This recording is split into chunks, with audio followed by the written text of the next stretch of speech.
देश का political show समय 12 से 2 आप देख रहे हैं। हम चर्चा कर रहे हैं राम मंदिर प्राण प्रतिष्ठा कार्यक्रम में जाने का न्योता कांग्रेस ने जो ठुकराया है उस पर हो रही सियासत की। लेकिन इस बीच बड़ी खबर आपको बता दें, सूत्रों के हवाले से बड़ी जानकारी ये मिल रही है। संसद का अगला सत्र तारीख सामने आ गई है 31 जनवरी। जी, इस वक्त की बड़ी खबर, 31 जनवरी से संसद का अगला सत्र होगा। 9 फरवरी तक यह सत्र चलेगा। आप जानते हैं 1 फरवरी वो तारीख जब अंतरिम बजट आना है और ऐसे में ये बजट सत्र है। 31 जनवरी से लेकर 9 फरवरी तक संसद का ये बजट सत्र चलेगा। 31 जनवरी को राष्ट्रपति के अभिभाषण के साथ साल के इस पहले सत्र की शुरुआत होगी। 31 जनवरी को ही आर्थिक सर्वेक्षण की रिपोर्ट भी पेश की जाएगी और 1 फरवरी फिर वो तारीख जब अंतरिम बजट पेश होगा। अंतरिम बजट इसलिए क्योंकि इस बार लोकसभा चुनाव है, तो ऐसे में इस बार 1 फरवरी को आम बजट नहीं अंतरिम बजट पेश किया जाएगा। और इस वक्त एक और बड़ी खबर अब मैं आपको देने जा रही हूं पॉलिटिकल शो में। यह खबर लोकसभा चुनाव से जुड़ी हुई है, अहम खबर है और आ रही है उत्तर प्रदेश मायावती की पार्टी बीएसपी के कैंप से। इस वक्त की बड़ी खबर लोकसभा चुनाव से जुड़ी हुई, बीएसपी की तैयारी बड़ी है। मिस्ड कॉल से लोगों को जोड़ने की बीएसपी की तैयारी है। मायावती के भतीजे जारी करने वाले हैं एक नंबर जिससे ज्यादा से ज्यादा लोगों को बहुजन समाज पार्टी के साथ जोड़ा जाए। ये देख रहे हैं आप, मुझसे जुड़ने के लिए मिस्ड कॉल करें। ये है बीएसपी की बड़ी तैयारी। और जानकारी के लिए सीधे आपको लेकर चलते हैं। हमारे साथ हमारे सहयोगी अभिषेक उपाध्याय मौजूद हैं। क्या डिटेल्स मिल रही हैं अभिषेक, किस तरीके से देखा जाए बीएसपी की इस तैयारी को? नए वोटर, युवा वोटर्स को एक बार फिर बीएसपी से जोड़ने के लिए ये कमान क्या मायावती के भतीजे आकाश संभालते हुए नजर आ रहे हैं? बिल्कुल रोमाना, देखिए आकाश आनंद नए नए प्रयोग कर रहे हैं। बीएसपी की पूरी जो शक्ल है उसको जो आज के नए वोटर है, युवा वोटर है, उनके साथ में जोड़ करके उनके साथ में कनेक्ट हो सके, इसलिए उसको रीशेप किया जा रहा है और ये सब बहन जी के मार्गदर्शन में हो रहा है।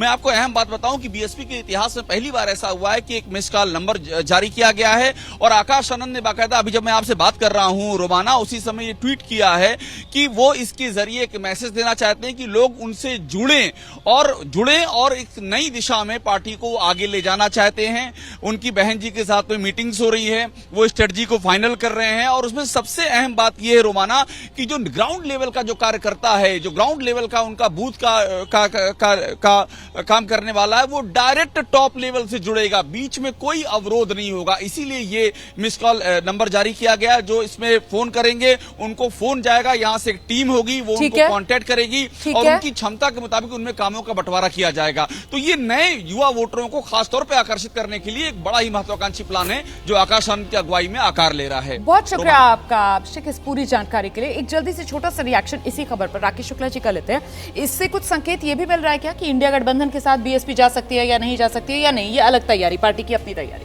नहीं, पार्टी की तरफ से इंडिया गठबंधन कहिए या देश को कहिए, एक संदेशा दिया जा रहा है कि हम अपने आप को ताकतवर बना रहे हैं, इसलिए हमारी मजबूरी, मतलब आपकी मजबूरी है कि हमें आप नज़रअंदाज करके नहीं चल सकते। और ये एक नई पीढ़ी के हाथ में जैसे ही मायावती जी की तरफ से सत्ता की बागडोर यानी संगठन की बागडोर सौंपी जा रही है, तो उन्होंने बदलते हुए बसपा का एक संदेश दिया है। और आपको याद होगा कि भारतीय जनता पार्टी की तरफ से भी मिस्ड कॉल का एक पैटर्न शुरू किया गया था कार्यकर्ता बनाने के लिए, और उसमें भारतीय जनता पार्टी दुनिया की सबसे बड़ी पार्टी होने का दावा किया था 11 करोड़ कार्यकर्ताओं के साथ।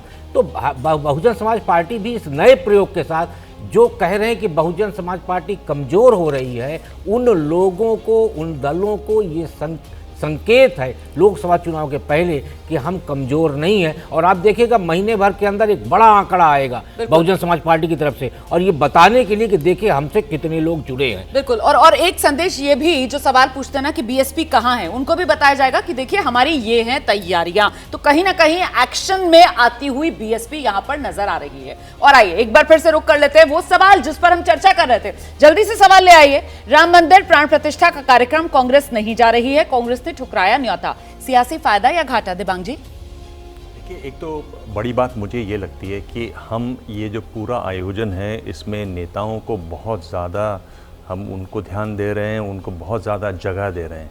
एक ये भाव बन रहा है कि जो नेता हैं वो सबसे ज़्यादा बड़े जानकार हैं, बड़े ज्ञानी हैं, सबसे ज़्यादा अनुभवी हैं, सबसे ज़्यादा पढ़े लिखे हैं, सबसे ज़्यादा चाल चरित्र इन्हीं का अच्छा होता है, ऐसा एक भाव आ रहा है। और मैं किसी एक पार्टी की नहीं बात कर रहा हूँ, मैं सभी नेताओं की बात कर रहा हूँ। एक बहुत बड़ा मंदिर बन रहा है, भगवान राम का मंदिर बन रहा है जो मर्यादा पुरुषोत्तम है।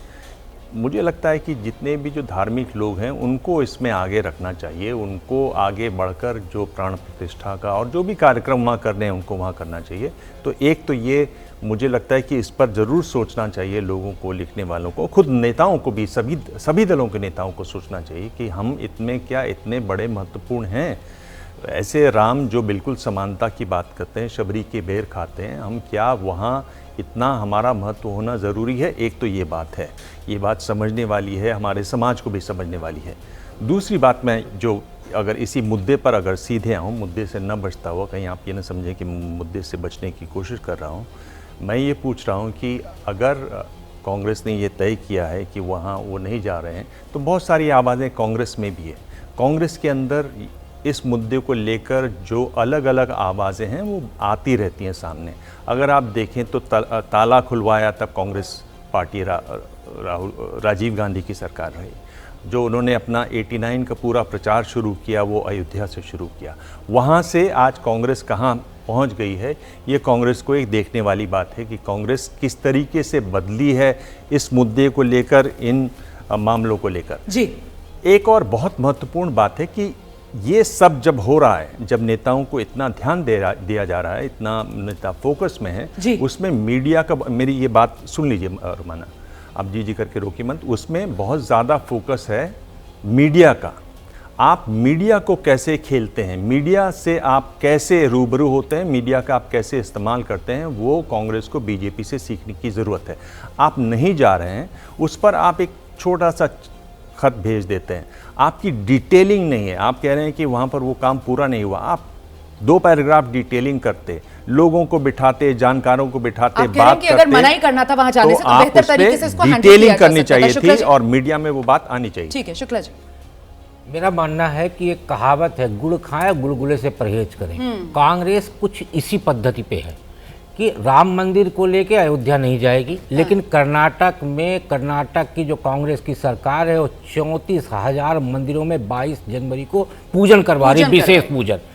फिर छत्तीसगढ़ में जब अपने भूपेश बघेल जी चीफ मिनिस्टर थे तो वो राम वन गमन और कौशल्या जी को लेके एक बड़ा व्यापक कार्यक्रम कर रहे थे, राम कथा कराया उन्होंने और राम वन गमन मार्ग को दुरुस्त किया कि जिससे लोगों के आने जाने की सुविधा हो।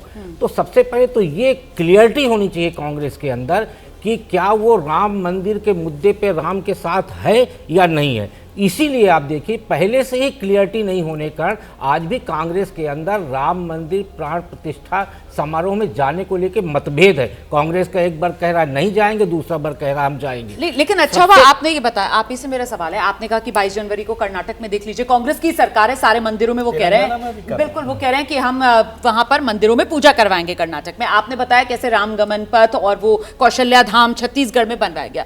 तो यहाँ तो कांग्रेस कह रही है ना, वो कह रही है ये बीजेपी का कार्यक्रम है, वो कह रही है बीजेपी ने हाईजैक कर लिया है प्रभु राम को, वो कह रही है इस वजह से हम इस कार्यक्रम में नहीं जा रहे हैं। विरोधाभास कहां है? देखिए सबसे महत्वपूर्ण बात यह है कि भारत को राजनीतिक दृष्टि से 2 भागों में बांटा गया है, एक अल्पसंख्यक, एक बहुसंख्यक।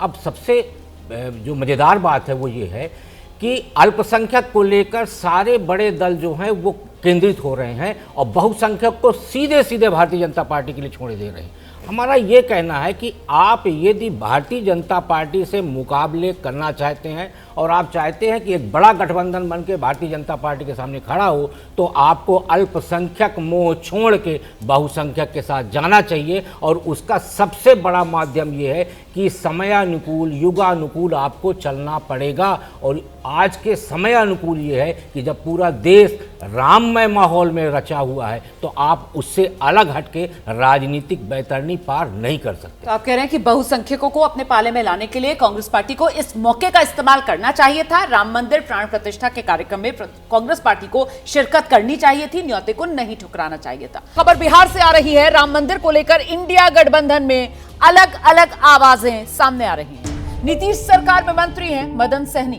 कह रहे हैं राम मंदिर जाने में दिक्कत क्या है। राम मंदिर पर इंडिया गठबंधन में क्या माना जाए फूट पड़ती हुई सुनाई पड़ रही है। राम मंदिर जाने में दिक्कत क्या है, यह सवाल जेडीयू की तरफ से पूछा जा रहा है। सभी हिंदू धर्म मानने वाले राम मंदिर जाएं, ये जेडीयू की तरफ से कहा जा रहा है। हम लोग अयोध्या जाएंगे। नीतीश सरकार में मंत्री मदन सहनी का ये बड़ा बयान सुनिए। 22 तारीख को राम मंदिर का प्राण प्रतिष्ठा कार्यक्रम है।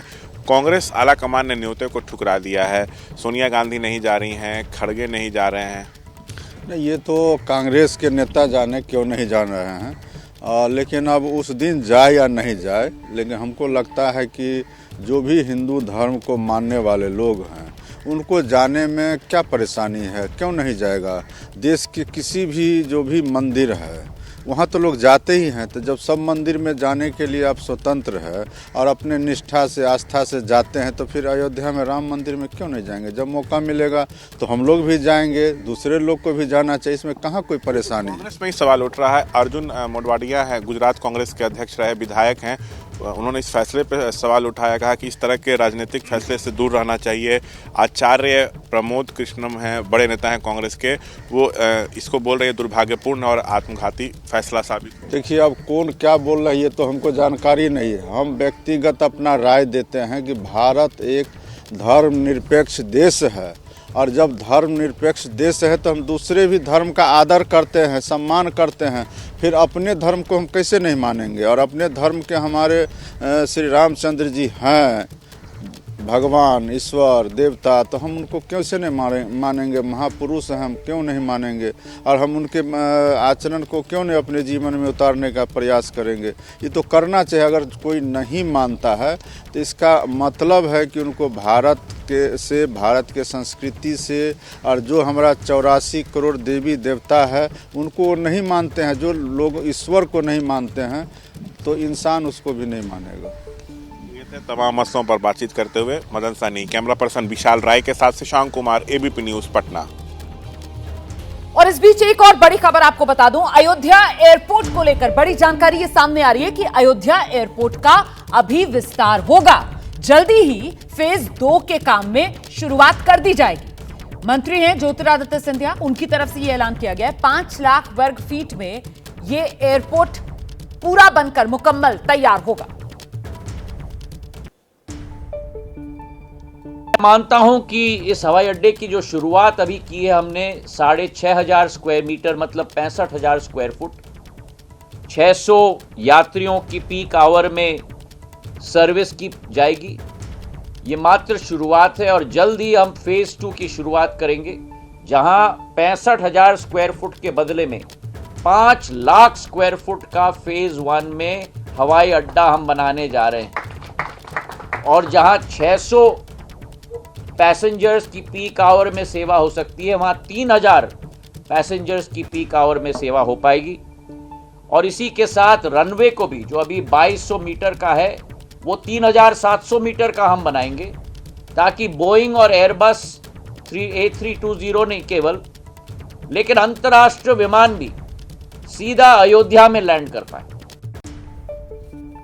तो अयोध्या एयरपोर्ट अभी 30 दिसंबर को ही पिछले साल प्रधानमंत्री नरेंद्र मोदी ने इसका उद्घाटन किया था, और अब इसके विस्तार की योजना को सामने रखते हुए देश के आप सुन रहे थे ज्योतिरादित्य सिंधिया को। अयोध्या में रामलला की मूर्ति की प्राण प्रतिष्ठा समारोह को लेकर बीजेपी पूरी तरीके से तैयारियों में जुटी हुई है, और चुनावी तौर पर इसको भुनाने की भी बीजेपी की पूरी तैयारी है। बीजेपी ने अयोध्या दर्शन कमेटी बना दी है, जिसमें शामिल हैं BL संतोष, राष्ट्रीय महासचिव संगठन, भूपेंद्र चौधरी, उत्तर प्रदेश के प्रदेश अध्यक्ष, सुनील बंसल जो राष्ट्रीय महासचिव, धर्मपाल जो प्रदेश संगठन महासचिव है, तरुण चुग जो राष्ट्रीय महासचिव है, दयाशंकर सिंह मंत्री, उनको जिम्मेदारी दी गई है, मानवेंद्र सिंह MLC हैं, उन्हें भी जिम्मेदारी दी गई है। इस कमेटी में बीजेपी की तरफ से 1 लाख लोगों को रोजाना अयोध्या दर्शन कराया जाएगा। श्रद्धालुओं को अयोध्या दर्शन कराने के लिए 30-35 आस्था स्पेशल ट्रेन्स चलाने की तैयारी, 40 रेगुलर ट्रेन्स भी चलाई जाएंगी। और ये सारी जो तैयारी है वो मार्च तक के लिए है, मतलब जनवरी से लेकर मार्च तक का ये पूरा प्लान जो बीजेपी ने तैयार कर लिया है। इसीलिए अब सवाल आपके सामने जो हम लेकर आ रहे हैं, बीजेपी का ब्लूप्रिंट, अयोध्या प्लान हिट। और अयोध्या प्लान मतलब 24 चुनाव से जोड़कर, विजय जी। बिल्कुल ठीक है, आप इसको राजनीतिक तौर पर ऐसे कह सकते हैं, लेकिन जब हम बार बार ये बात करते हैं कि बीजेपी का ब्लूप्रिंट, बीजेपी भुनाने की तैयारी में, तो मुझे एक बात बताइए कि पिछले 30 साल में 1989 में बीजेपी ने इसको पालमपुर में जब अधिवेशन में अपने पास किया, तब से लेकर आज तक अकेली वो पार्टी है जो इस पूरे मूवमेंट पर लड़ती रही है। उसको पॉलिटिकल फ़ायदा हुआ, नुकसान हुआ, क्या हुआ 1989 के 1990 की रथ यात्रा के बाद भी 91 में उसको बहुमत नहीं मिला, 93 में उसकी 92 की बाबरी मस्जिद ध्वंस के बाद सरकारें चली गई, 93 में उत्तर प्रदेश में सरकार नहीं आई, लेकिन उसने अपने इशू को नहीं छोड़ा, कानूनी तौर पर, राजनीतिक तौर पर, तमाम तरीके से। तो एक तो उसके लिए ये कहना कि वो आज भुनाने की तैयारी में, वो तो 30 साल से अकेली वो पार्टी है जो इस लड़ाई को लड़ रही है। अयोध्या प्लान को लेकर हमने पहले भी चर्चा की थी कि वो इसकी कोशिश में ये है कि ज़्यादातर लोगों को दर्शन के लिए वहाँ लाया जाए, और वो दर्शन 3.5 करोड़ लोग करीब करीब है। अभी ये जो संतोष साहब का और इनका जिक्र किया, इन्होंने अभी 2 दिन पहले ही अयोध्या में बैठक करके इस पूरे प्लान को किया है, और इसी के साथ RSS VHP भी जो दर्शक वहाँ पर दर्शन के लिए ला रही है, उन दोनों में एक कोऑर्डिनेशन करके करीब करीब 4-5 करोड़ लोगों को 30 मार्च तक अयोध्या में लाने की तैयारी है। पूरी की पूरी मैसेजिंग है, और उसका पॉलिटिकल मैसेज, दर्शन कराने की तैयारी पॉलिटिकल फॉलोआउट तो है ही उसका। हाँ, बिल्कुल, वो ये संदेश भी तो जाएगा ना कि साहब जो हम कहते हैं वो हम करके दिखाते हैं, जो हमारे मैनिफेस्टो का हिस्सा था वो हमने करके दिखा दिया था। क्योंकि अन्य जो विपक्षी दल के नेता थे बीजेपी से ही तो पूछते थे ना, मंदिर वही बनाएंगे, तारीख नहीं बताएंगे, तारीख बताइए कब बनाएंगे। अब वो तारीख बता रहे हैं, आपको न्योता दे रहे हैं। आइए, भारतीय जनता पार्टी के चुनावी घोषणा पत्र का तो और भी बहुत से हिस्से थे, वो वादे क्या हुआ? बेरोजगारी दूर करने का वादा क्या हुआ? प्राइस राइस पे जो वादे थे वो क्या हुए? शिक्षा और स्वास्थ्य के जो वादे थे वो क्या हुए? तो एक वादा राम मंदिर का पूरा किया, ये इसलिए किया कि इसका आध्यात्म और धर्म से कोई लेना देना ही नहीं है, इसका लेना देना है राजनीति से, और अयोध्या को एक बड़े बाजार के रूप में पूरी दुनिया के सामने पेश करना। ठीक है। इसीलिए वहाँ ये सब इंफ्रास्ट्रक्चर का डेवलपमेंट हो रहा है। आपने देखा नहीं कि 10 मिनट के अंदर 2 करोड़ की जमीन 18.5 करोड़ रुपए में बेच दी गई। तो ये सब जो घोटाले हैं, ये घोटाले अयोध्या की असली सच्चाई है। ठीक है, लेकिन सर जो बात आप कह रहे हैं, क्या बीजेपी के जो विरोधी दल हैं वो इस नैरेटिव को जनता तक पहुंचा पाएंगे? जनता क्या इस पर भरोसा कर पाएगी? ये अपने आप में बड़ा सवाल हो जाता है ना, और उसी से कहीं ना कहीं वो चुनावी फायदा या घाटा वो तय होगा।